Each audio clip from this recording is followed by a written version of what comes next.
nos vamos a adentrar hacia algo que es conocido como rotación de cuerpos sólidos o de sólidos rígidos. Esta vez el objetivo es deducir cuál es el parámetro análogo de la masa en la rotación, si es que lo hay. Y a partir de él, si no simultáneamente, deducir la expresión para el cálculo de la energía cinética rotacional. Y entonces ya tendremos la posibilidad de poder comenzar a plantear nuevos ejercicios, de poder resolver ejercicios en los cuales están involucrados las energías de rotación, de trabajar con consideraciones energéticas, con balances de energía y poder aplicarlo para el cálculo de ejercicios. Más o menos la idea es que podamos comenzar a trabajar con eso. Entonces, esos son los objetivos, ¿verdad? Entonces vamos a comenzar pensando que tenemos un sistema de partículas. Ahí tenemos un sistema de partículas.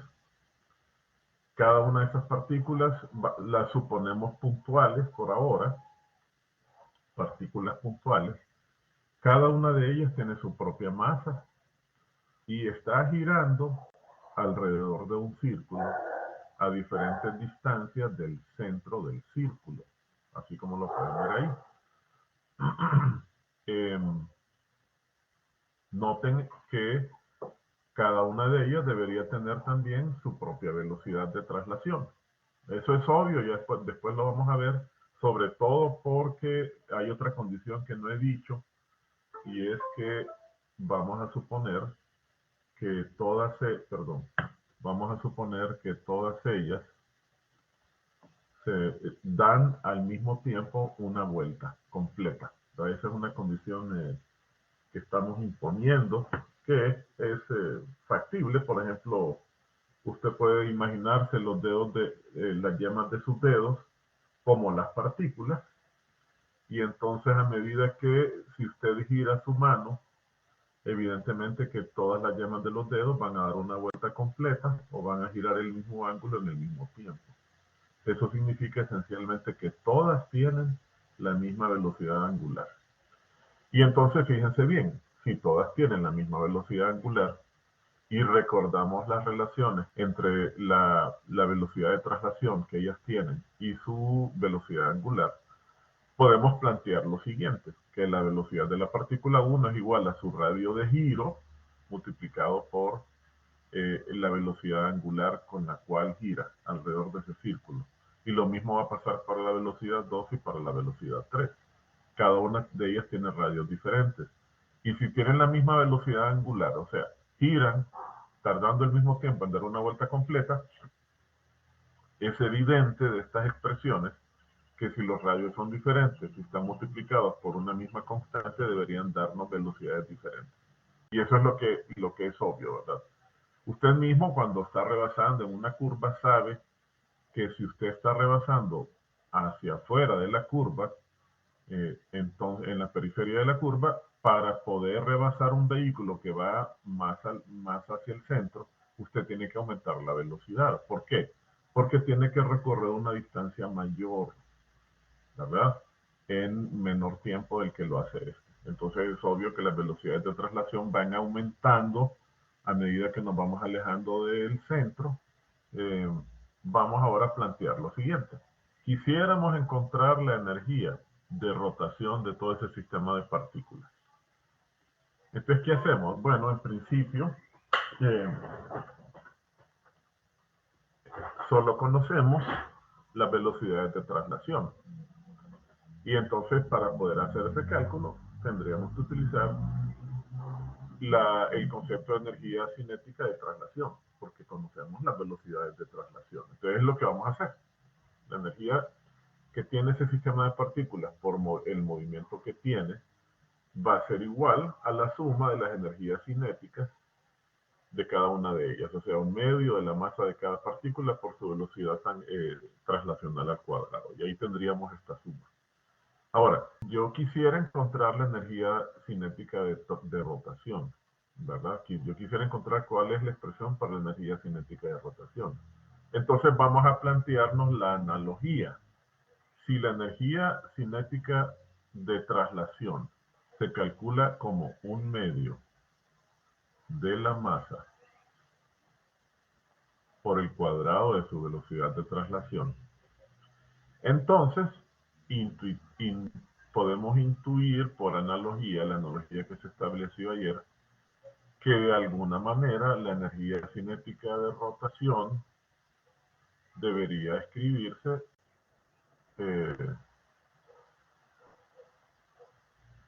de la siguiente manera. Debería ir en un medio, ¿verdad?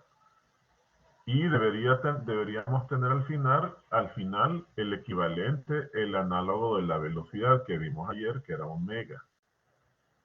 Y aquí en el medio tendría que venir un término que debería ser el análogo a la masa, ¿verdad? Lo vamos a descubrir, entonces fíjense bien cómo lo vamos a hacer. Voy a sustituir las velocidades en esta ecuación de traslación en términos de los valores de rotación. O sea, voy a sustituir estas ecuaciones que tengo allí. En lugar de términos de traslación, voy a imponer aquí términos de rotación. O sea, voy a hacer que aparezca aquí omega. Entonces hacemos esa sustitución y obtenemos esta expresión que está aquí abajo. Fíjense bien que yo puedo, vamos, aquí está ordenado, yo puedo hacer lo siguiente. Voy a sustituirlo aquí para que vean ustedes cuál fue el proceso que se siguió. Un medio de la masa. Y en lugar de la velocidad voy a escribir R1 al cuadrado, porque va al cuadrado por omega al cuadrado. ¿De acuerdo?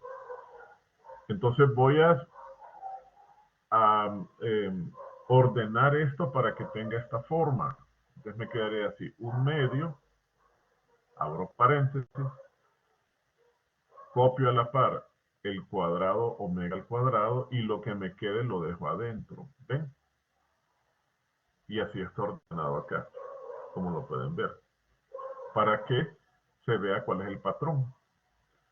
Y entonces observen que está quedando, podemos sacar nosotros el 1/2 de factor común y el omega cuadrado, y va a quedar aquí una sumatoria de M1 por R1 cuadrado. Aquí hay un error gravísimo. Esto no, este paréntesis no va aquí. Este cuadrado solo está acá, perdón. Así debería ser esto, no sé qué me pasó ahí. ¿Verdad? Ahí hay un error. Así debería ser. Entonces nos va a quedar M sub I, lo voy a llamar así, por R sub I al cuadrado. Desde I igual a 1 hasta N.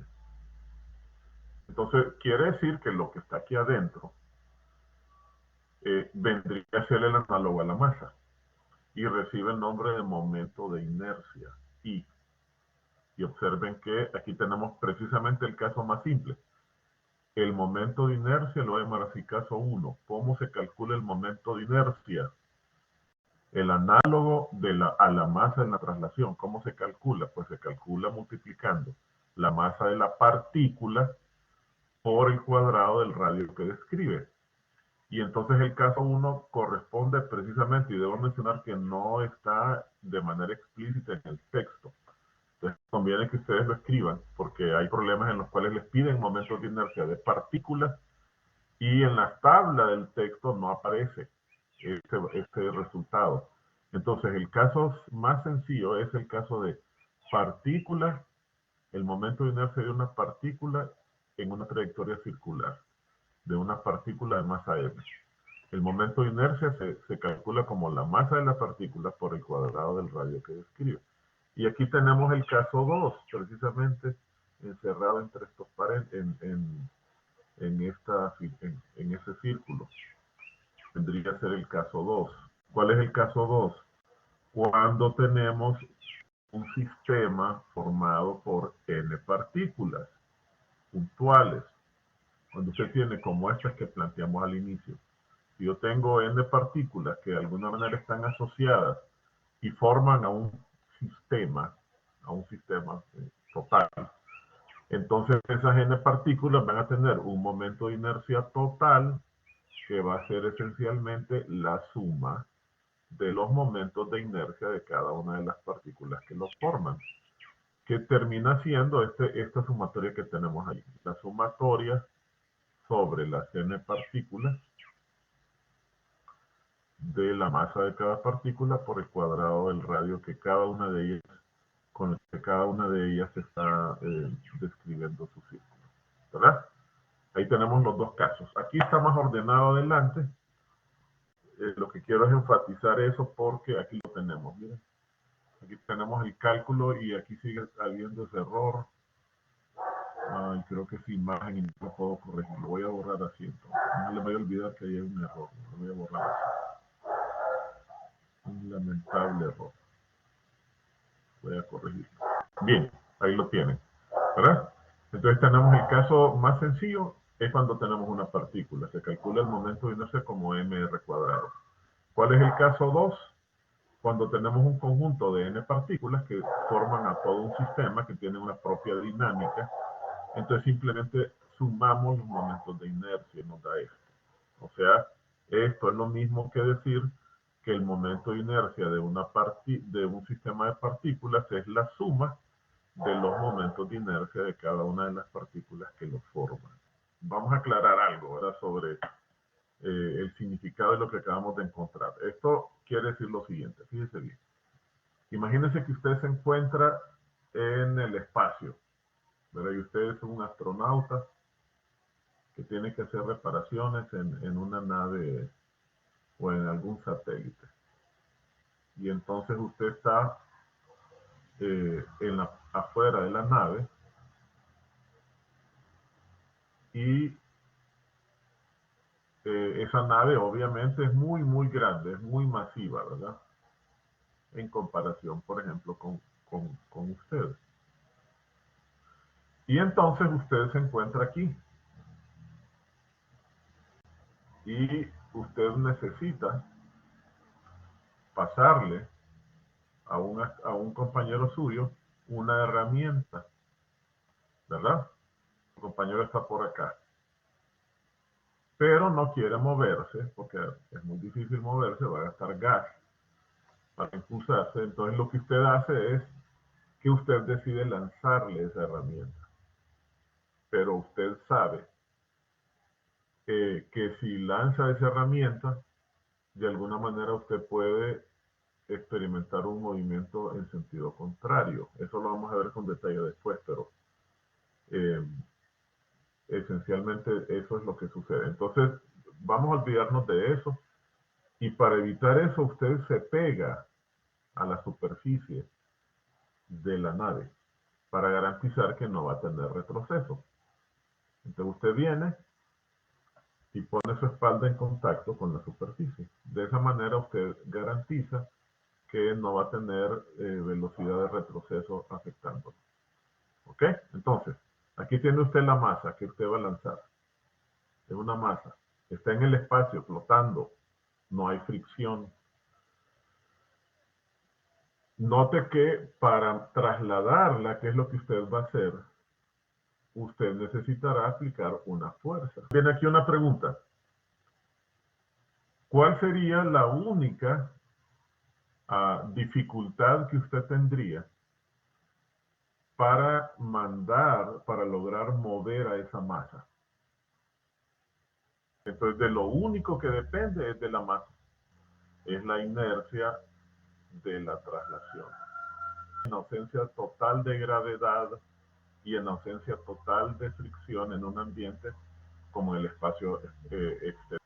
Y en el caso de la rotación, la masa sería suficiente inercia, es decir, la oposición que tendría el astronauta a hacer que esa caja gire respecto de un eje determinado sería solo la cantidad de materia. Y hemos encontrado que la respuesta es no.